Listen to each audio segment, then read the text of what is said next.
do it this way. Fight Voter Fraud Incorporated works tirelessly to promote transparency and accountability in the electoral process, advocating for measures that prevent fraudulent voting and protect our representative republic and the rights of citizens. Linda Szynkowicz and her band of nonpartisans are committed to upholding the integrity of U.S. elections and are currently investigating over 280,000 cases of suspected voter fraud. How can you help to ensure we have one vote for one legal voter? Here's Linda. Hi, and welcome to SYNC-O-WICZ. This is our first program on election integrity. And what I wanted to do first was to introduce myself and how I got into this after 6 years. It's incredible that we're this far along. So anyway, my name is Linda Szynkowicz, and I live in Middletown, Connecticut. Back in 2018, when I was running for state rep here in Middletown, Connecticut, I uncovered what I believed to be voter fraud. I had reached out to the chief state's attorney's office, who told me they didn't have the time or the resources.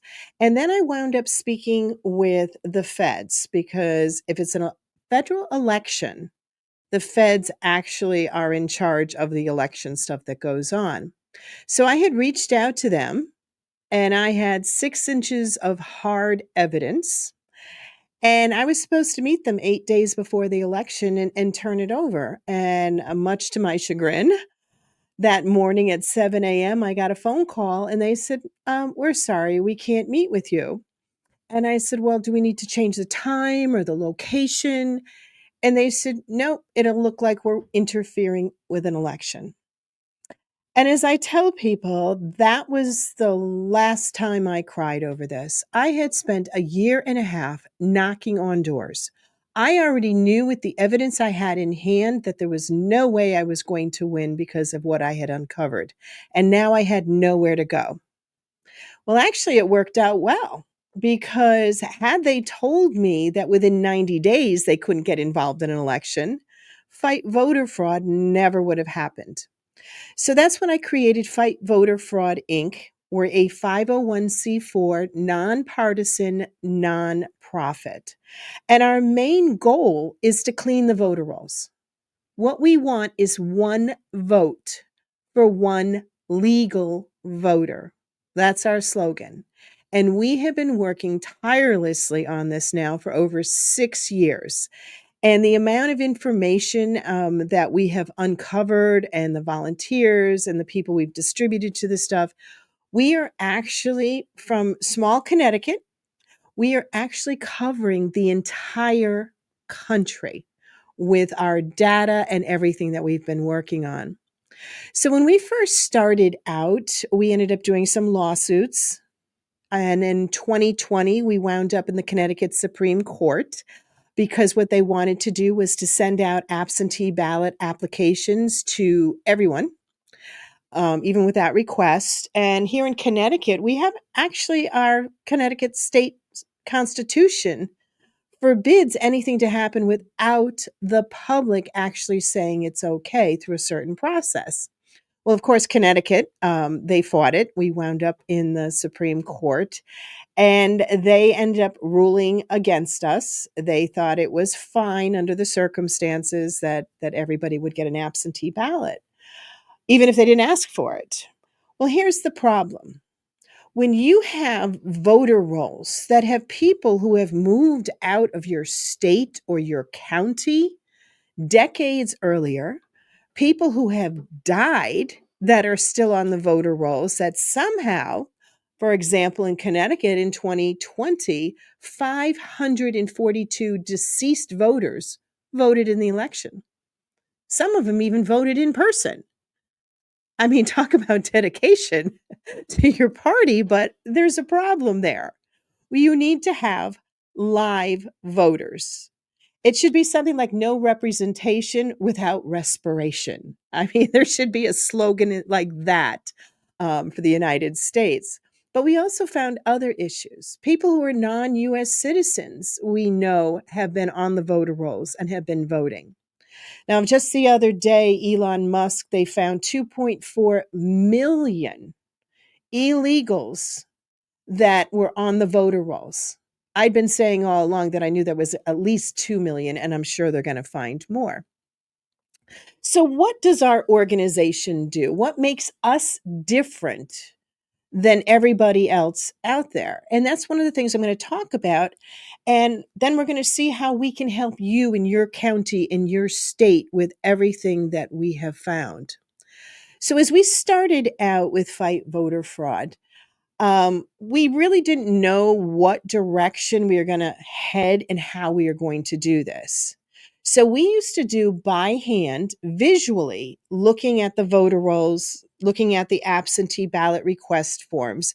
And I'll tell you, the absentee ballot request form, that list is the first one that sticks out in my mind. Because why is somebody having their absentee ballot sent to another state? Out of curiosity. And it's consistent that they would be doing that. And then we started delving into looking at it, going, wait a minute, these people moved. They're not citizens of my town or my state anywhere. And because our whole voter roll system across the country is flawed, we have hundreds of thousands of people who are registered in multiple locations. And just so all of you know, you can only legally be registered in one location at any given time. You can only vote in one location. And here's a quick little thing to think about. Well, if I own a house in Florida and I own a house in New York, which one do I vote under? 6 months and 1 day.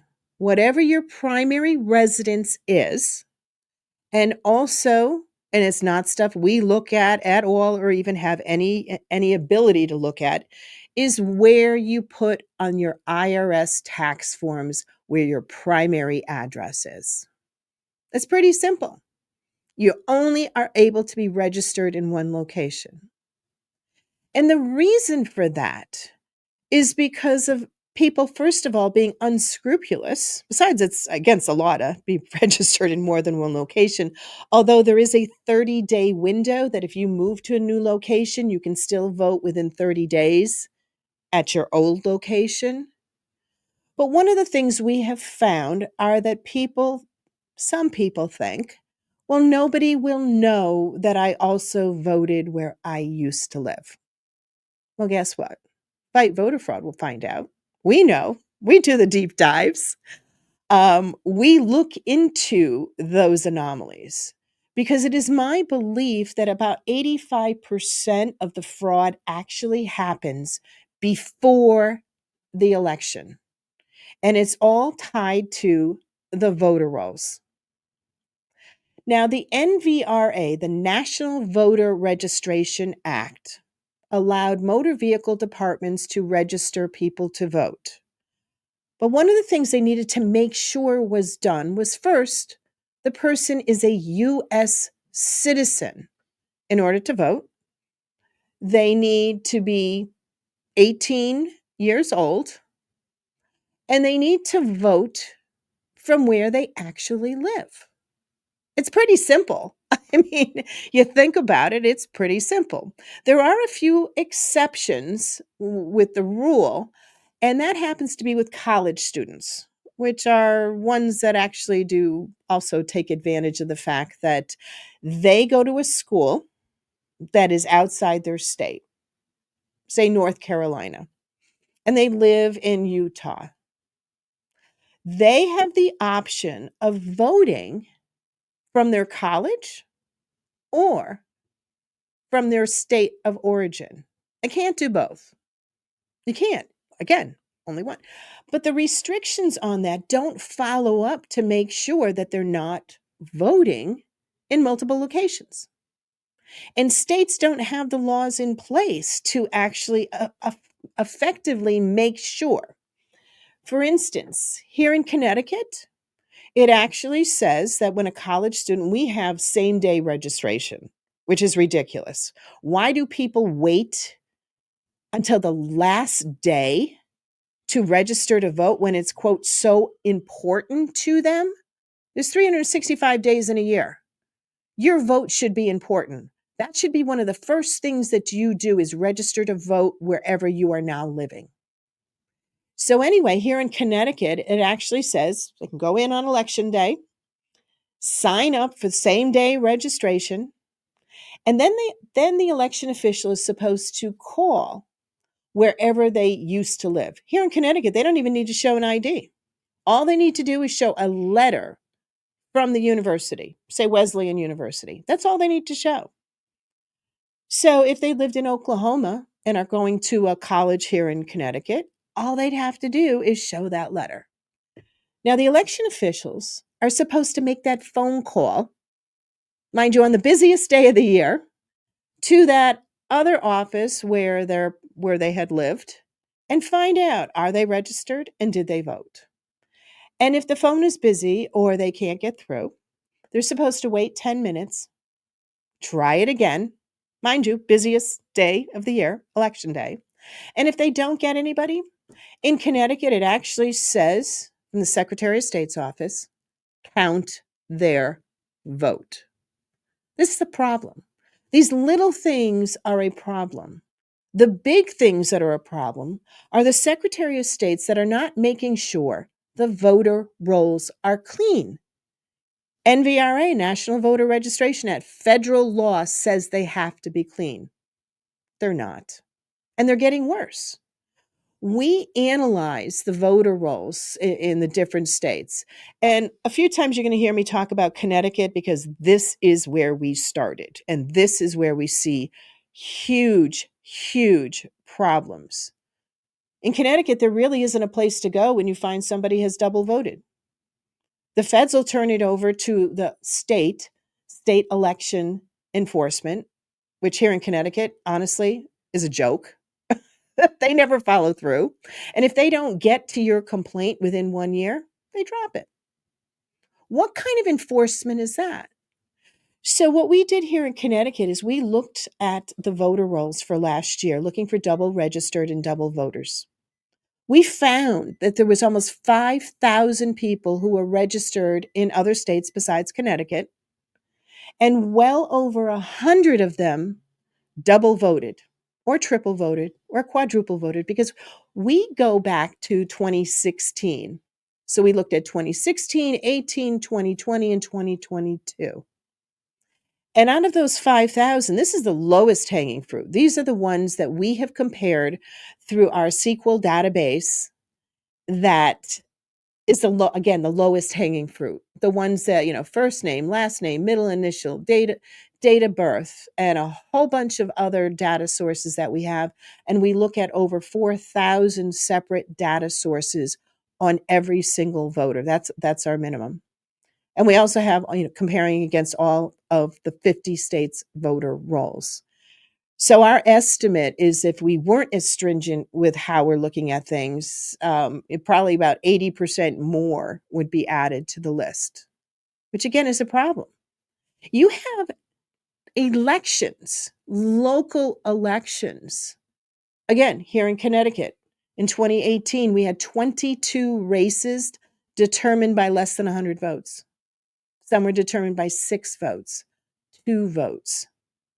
And it's awful because we need everyone's voice to be heard, whether we agree with them or not. We're a non-partisan organization, and as my assistant has always said, we're always being attacked that we're far right, conservative. That it doesn't matter who we are. The fact is, everybody's vote matters, and we're 100% transparent with everything that we do. Have we been perfect along the way? No. I think sometimes the only way you really learn is from your mistakes. And we made mistakes in the beginning. And I personally made mistakes in the beginning. And one of the things that I always tell people on why we are so specific now is because 3.5 years ago, out of the 56 felons that voted in Connecticut, I mixed up probation and parole. So I was only accurate on 21 of them. And I swore because of the way the media treated me that I would never, ever let that happen again. So that's why we're so particular with everything. So as we move forward with our learning process, which we have an incredible process on how to determine all this stuff with people potentially violating elections. Now, mind you, we're not law enforcement, so you'll hear me say the word potential many, many times on the shows that you'll be watching with SYNC-O-WICZ, which again is the name of the program. SYNC-O-WICZ. I am Linda Szynkowicz. I'm the founder and CEO of FightVoterFraud.org. And, we're a nonprofit, 501c4. We have to beg people for money for what we're doing. And right now, we are actually working in all 50 states.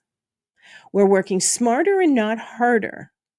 And we changed our organization from us training everybody through the years and having thousands and thousands of packets coming in with all the evidence from across the country to actually now turning it to the local organizations and showing them how they can affect their immediate community, which is what we all want. We constantly have people asking us, what can I do? How can I help? Well, there's a lot you can do, whether getting involved with your local organization for election integrity or donating money to us. A few simple things you can do. You know better than anybody else who lives on your street. You know your neighbor three houses up had passed away. Check your voter rolls. See if they are still on the voter rolls. Challenge that. Let your election officials know you're watching. So if you get 10 of your friends to do the same thing on their street and they get 10 of their friends, there's a huge impact and it doesn't cost anything. Notifying your local election officials or looking to see what election integrity organizations are in your area. And make sure they're organizations that are legitimate organizations and that you stand behind what they are doing. Got to caution you. There's some out there that I would be very careful with. I'm not going to end up saying who they are. That's why we tell you to do your research. Fight voter fraud. We can actually make recommendations to you if you're interested in hooking up with other organizations where you want to make a difference. One of the other things that we are going to be doing with our program, and we're our weekly program, is we're going to be highlighting specific states or specific counties and giving you information. I think one of the key things that people are always asking is like, how do I sign up to get on the voter rolls, to be a registered voter? And how do I get my name removed from my present voter rolls? How do I check to see if my mother, who passed away 18 years ago, is voting or not? Right now, I'll tell you, chances are 50-50, she might be. We don't want that to happen. What we want to be is an educational tool for all of you. Some of the other things that we are setting up for organizations across the country, which you'll see on our website shortly, or you can actually email me at Linda, Linda, at fightvoterfraud.org, and we will let you know what areas we are going to be doing in-person training. We've developed a system covering all 50 states on showing you what you would need to bring forward to law enforcement the proof of somebody potentially double voting or being registered in more than one location at any given time. We can all work on this. So again, if you're interested, email me at Linda at fightvoterfraud.org. You can also make a donation. We definitely would appreciate the support for fightvoterfraud.org. And again, like I said, we are working across the country. We want to clean the voter rolls. We're going to get you updated on certain things that are happening in your area. Now, I got to tell you, my mother asked me yesterday about why was the lawsuit in Georgia dropped? She goes, what was going on with that? So we are putting together a section called, let's see here, vote notes. So our vote notes, we're going to have weekly on our website the more detailed information. So this is from this week. I'm going to read this to you. Attorney General Pam Bondi dismissed the Department of Justice's lawsuit against Georgia's election integrity law. And here is what that means. The Biden administration claimed Georgia's laws suppressed voters. But the facts, they tell a different story. Black voter turnout actually increased under the law. That's right, it increased. They had argued that it would decrease. Requiring ID to vote by mail and securing ballot drop boxes isn't voter suppression.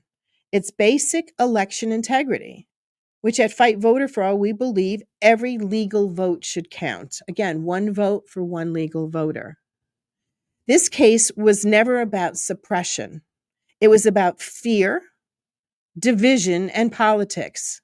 But voters deserve better. They deserve confidence in the system, and that's exactly what we are fighting for. So again, more of the story you'll be able to find on our website, because with our vote notes, you will be able to read the rest of the story. We don't want to make assumptions on anything, but this one is pretty straightforward. And another ironic thing I found while going through voter rolls is the Georgia voter rolls actually has on your voter roll your ethnicity, whether you're white, black, Hispanic. Personally, I don't think that's something that really should matter because everybody's vote should count.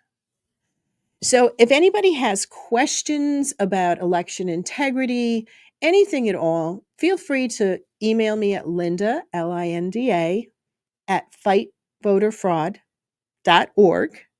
You can visit our website and make a donation, fightvoterfraud.org, and donate. That would be most helpful to us.